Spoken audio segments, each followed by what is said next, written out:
The Chancellor would love to give away some proper goodies at tomorrow's budget. A big tax cut, perhaps, or a major spending project. George Osborne does want to be re-elected, after all. But he can't. He has to obey the economic realities. He has to obey the economic data. The economy is growing again. We are in recovery. But it just always takes a little bit of time for an economy to grow back to where it was before a recession, after it's been in recession. For example, this is the shape of the recovery that took place after the early 80s recession. This is the shape of the recovery from the early 90s. And this is the shape of the recovery we're in right now. It's going to take until sometime later this year for our economy to grow back to where it was in 2008. But that was never the plan. When the coalition took office, it hoped that weak sterling would mean that exports would rise very quickly. That would be one of the things that would power a quick, strong recovery. Unfortunately, that strong export growth never really materialized, largely because the world economy is so weak.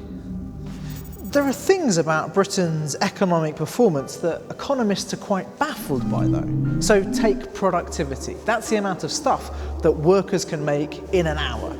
It hasn't really been growing as everyone had expected it would after the recession. What about austerity? You can't find two economists who actually really agree about what the effect of the government spending cuts has been on the British economy. Whatever the causes of Britain's economic weakness, there's been one really big effect so far as the Treasury is concerned. That's on the deficit. This is how much they hoped that the deficit would be this year, and this is how much it looks like it's going to be. The fact that it's taking longer to bring the amount that we're borrowing each year down is why the government has already penciled in austerity well into the next Parliament.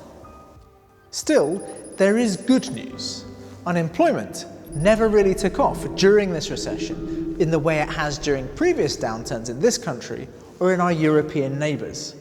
Growth is picking up at a pretty good rate too. That's why Labour has been focusing its attention on the cost of living.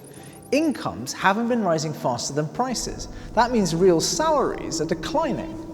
But even that effect may be coming to an end. The Institute for Fiscal Studies says that wages are turning a corner. Real incomes are about to start rising. Still, we're not out of the woods quite yet. Yes, it's good news that growth is strong. Yes, it's good news that lots of people are in work. But there's real concern about what economists call spare capacity.